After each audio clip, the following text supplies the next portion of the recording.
Hello, I'm Ros Atkins. Welcome to a special edition of World Have Your Say. As we've just been hearing in the BBC News all day long here on the BBC World Service, we're celebrating our 80th birthday, and we're doing that with one very large tent, another slightly smaller tent attached to the side of it. And it's in that smaller tent that 6 of us from the World Have Your Say team are sitting up on a stage ready to talk with all of you, but not as we normally do about a subject that we've already chosen. We're doing something a little different today. We're deciding a subject for our later edition, because in 7 hours' time, World Have Your Say's hour-long programme at 18 hours GMT is going to host 50 or 60 guests, and we need something to talk with them about. And of course, just like every day on World Have Your Say, the subjects we choose must meet certain criteria. So let's bring in the editor of the show, Mark Sandell. Mark, just remind our listeners what you remind us of every single day when we're pitching stories at a meeting. Good morning, Ros.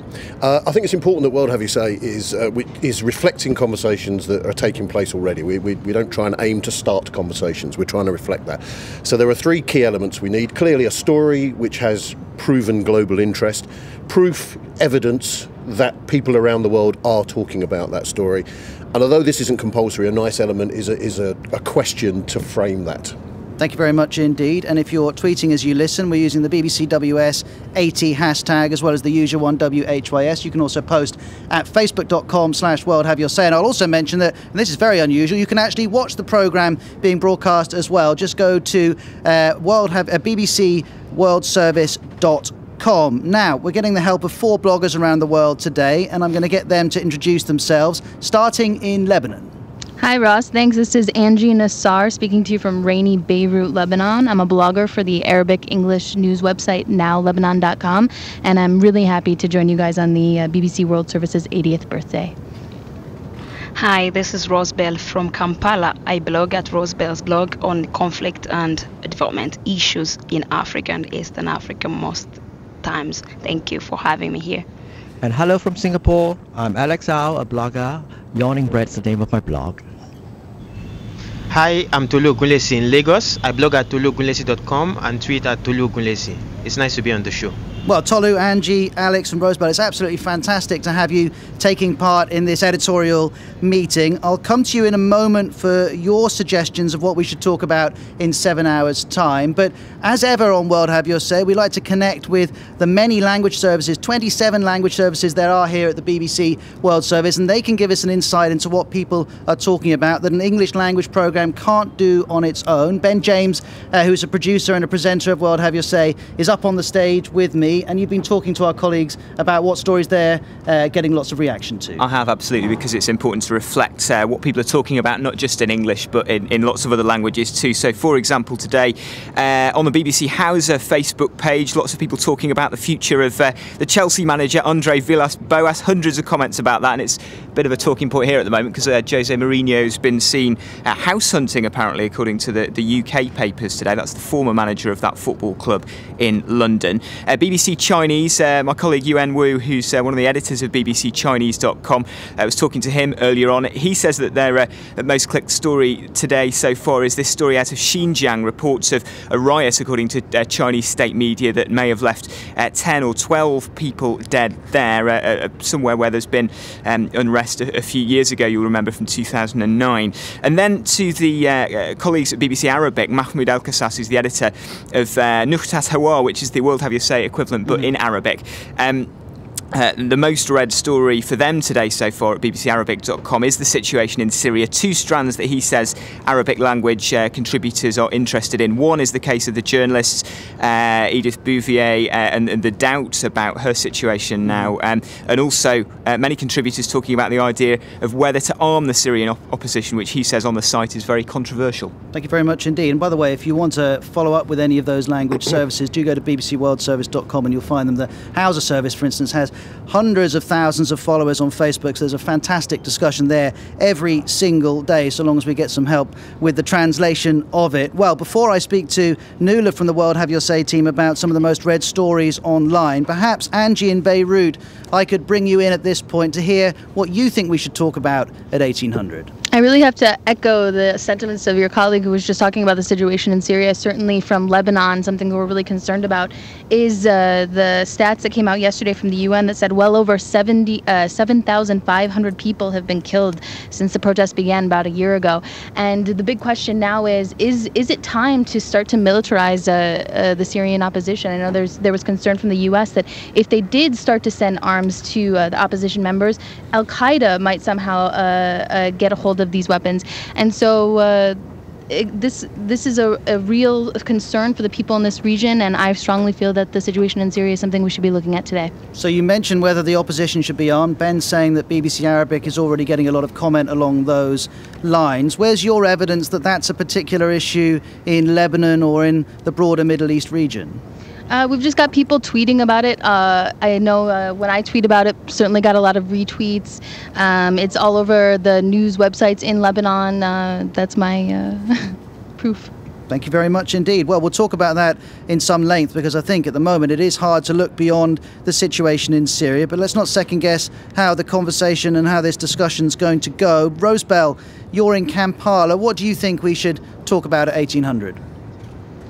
I think we should be looking at the situation in Sudan, especially the continued bombings of Nuba people and the food blockade that activists have been talking about that has been imposed on South Kordofan. And this came into the light. It has been largely ignored, but in the last few days we've had the New York Times sneak in and cover the story. Few journalists access South Kordofan because the Sudan government has not been allowing foreign international people to enter that area. So I think it's important to further this discussion on the story of Nuba people. So Rosebell, my question to you would be, and no one's disputing the importance of this story, and I know the BBC Swahili service has covered it, Focus on Africa, Network Africa have got into that, as well as our global English programs such as NewsHour and The World Today. No one's disputing it's important, but is it really a global conversation? Do you think listeners in Trinidad and Tobago or Mexico or Russia are following this situation? I think it is very global. It's a situation of human rights violations that any person globally would be interested in, and connecting to the current events in Sudan, political events going on, and everybody's been listening in to see what happens with the regime, but also with the fewer pockets of Sudan that are suffering from the regime, the current regime. Okay, well we can look into that. It's probably worth adding and explaining to those of you who listen to World Have Your Say regularly, this show isn't about starting conversations. It's not about saying, hey, look, there's this really interesting issue which you all really ought to be paying attention to. We're about reflecting conversations that are already up and running, and I suspect that that suggestion from you, Rosebell, may have some question marks against it because of that. Now, we're going to hear the other two pitches in a moment, but to my left is Nuala McGovern, who many of you will know because she presents the show regularly. And Nuala, every editorial meeting we have on World Have Your Say, we have to go online, and it's a lot easier for us now than it might have been for our World Service colleagues 60, 70, 80 years ago, because we've got lots of information about what our audience is reading and watching and listening to. That's right. I mean, we mentioned Syria already, and that's definitely one of the stories that people are clicking on, but it's not a clear lead on exactly what angle. There's a number of developments happening, as there have been obviously over the past few months. So we can talk a little bit about that. But one area, Edith Bouvier, that Ben brought up, that is being talked about, but in particularly 13 activists were killed attempting to get journalists out of Homs, is one of the stories that people want to talk about.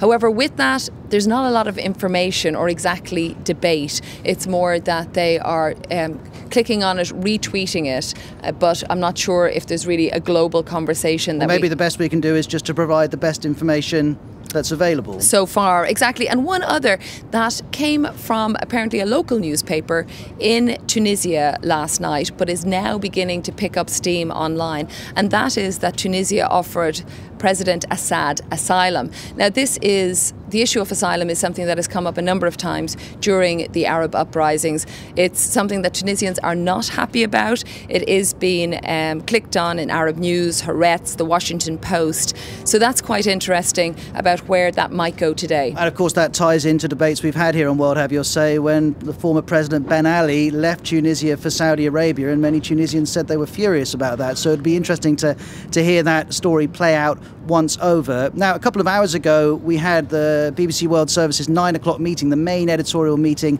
of the 24-hour news cycle here. And it was very interesting to hear Josephine, one of the senior Africa Service editors, say that the US elections is not playing as well with her audiences as some people might think. So where does Mitt Romney's victories last night figure in our thinking? Mitt Romney has 12,000 sources, and you know, if you're not, that's a very big number for one story. We look at Google News, blogs, various papers all across the world. Big questions are, can he beat President Obama? President Obama is also a topic that our listeners like to discuss. And there is very, very big pickup on Twitter, all the way from Indonesia, all the way across Europe. However, the countries in Africa are just not interested, from what I can find out. Al Jazeera, it's the main story, Arab News, Haaretz again, Sydney Morning Herald.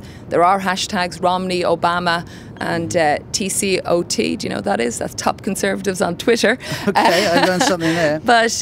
But not in Africa, so maybe that's something to discuss with our guests. Well, our biggest audience here at the BBC World Service is among our sub-Saharan African listeners. So if you are tuned in there, do you think that Mitt Romney's victory and his latest step towards that Republican nomination deserves a place on World Have Your Say at 1800 later on, when we're joined by an audience of 50 or 60 people in the tent from where I'm broadcasting right now? You are welcome to call us up. The phone lines are open. Country code 44 2070 83 72 72. And Nuala, you were talking about tweets coming out of Indonesia. And Alex, that's where we met. You took part in a World Have Your Say in Jakarta a few months ago. You're now back home in Singapore. Tell us what you would have on the programme this evening. Well, okay, I'll have something different from Angie and Rosebell. Not a story about fighting or death and tragedy and conflict. But I spotted something this morning which I think BBC might do well to flesh out. McDonald's, the chain of restaurants in China, has just announced that they are planning to put in more than 200 new restaurants this year, of which more than half will be drive-in restaurants. Now that's a very interesting angle, because it gives you a very different picture of what China and the Chinese consumer is going to be. They're driving cars into fast food restaurants, and I think that's an interesting story. Well, it's undoubtedly interesting, and most people listening to this program will live in countries where there are McDonald's and perhaps even drive-through McDonald's. But I wonder, what broader question would I ask of all of our audience here and our audience listening around the world on the BBC in 7 hours' time? Well, it's like this. I mean, from this angle, from this little story, it opens up a subject that you can explore on the economic development of China. Cultural change, food culture, food tastes are changing.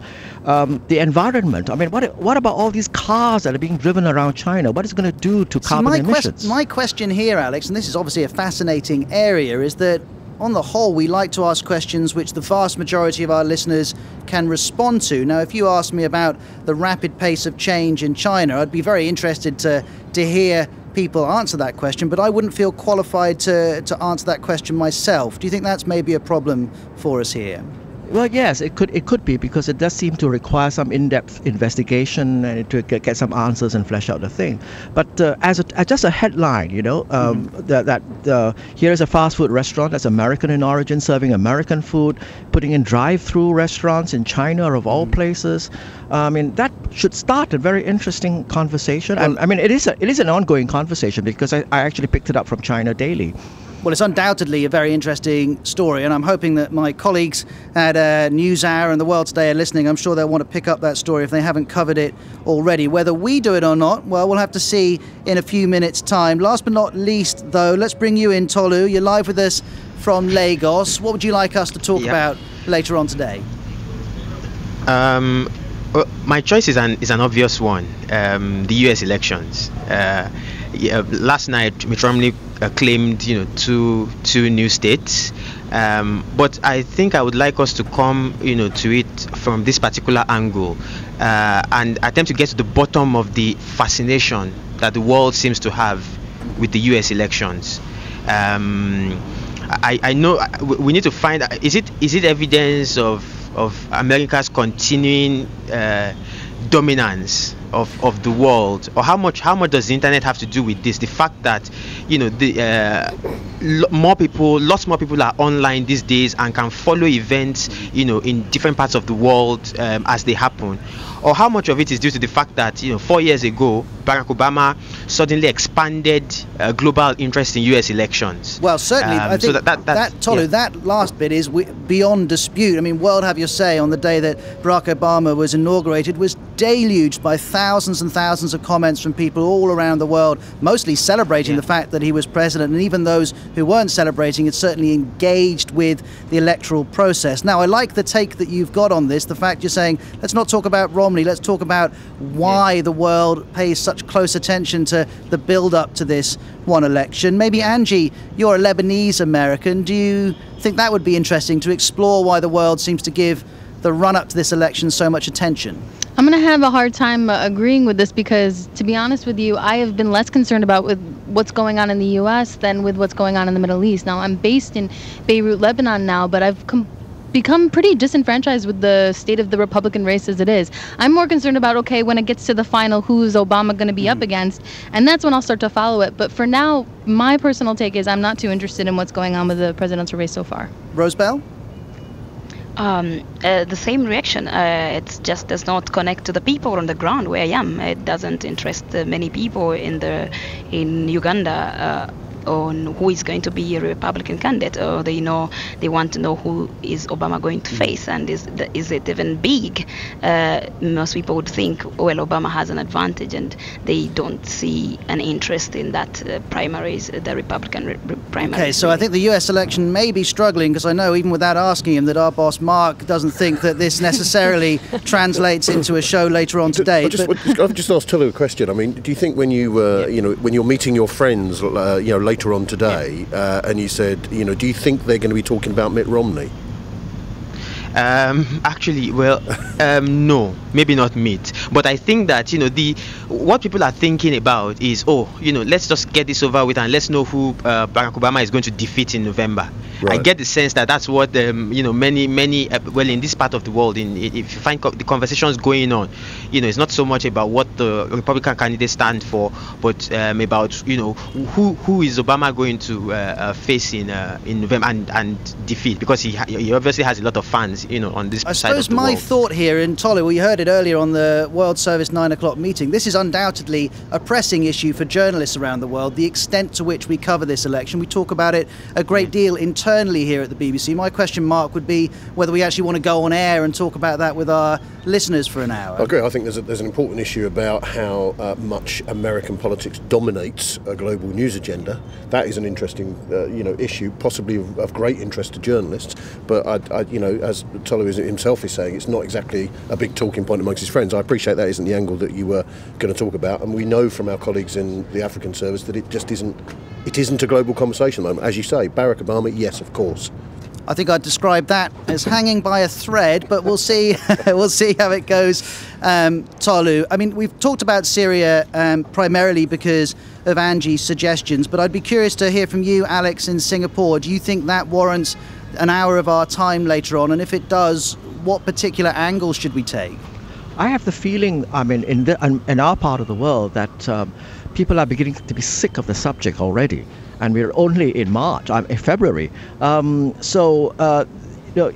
think it's not a subject that really interests many people in East Asia, and I don't think that 1 hour is an appropriate amount of resource dedicated. I'm to interested. That. Why do you think they're not paying attention to the story? Is it because we and other journalists aren't telling it well? Is it because they feel disconnected from Syria, because they think this isn't serious compared with sorry, you're things? referring to Syria? Yeah, or to Syria. Sorry, I'm so sorry. I was thinking that was an odd reply. Yes. What about Syria? Do you think we should do it, and what question should we ask? I think Syria does represent an important story. I do, because there are plenty of dictators around the world, and people will see the certain analogies here. And I think people will, take a deep interest when there are civilians who are, barricaded and, being shelled and so forth. And certainly it's a story that has far wider ramifications. Lots of people obviously know that it's not just Syria that's at stake, but it's a whole question of where the Arab world goes after this. So yes, I think it's a deserving story. And Alex, it's Ben James here. I am in Uganda. Has just posted on Facebook. He's listening.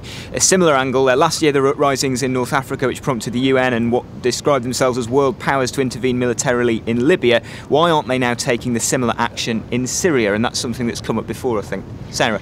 Yeah, that's a question that we've actually... Sarah's a World Have You Say producer, I should explain. Hi.